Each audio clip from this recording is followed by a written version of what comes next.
Deklarasi Gibran Center Provinsi Aceh. Bismillahirrahmanirrahim. Dengan penuh rasa syukur dan mengharapkan rahmat Allah Subhanahu wa taala, kami Gibran Center Provinsi Aceh mewakili masyarakat,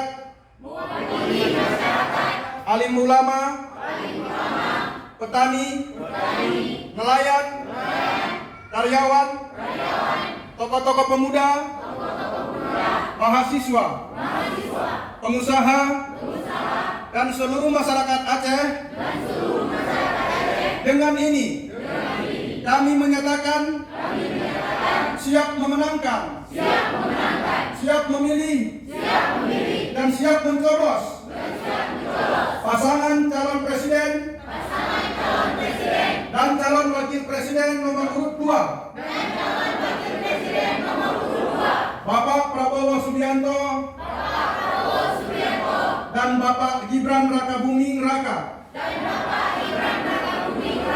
periode tahun 2024-2029,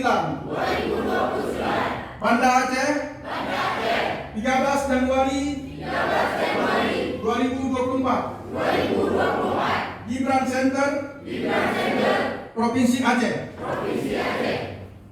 Wassalamualaikum warahmatullahi wabarakatuh.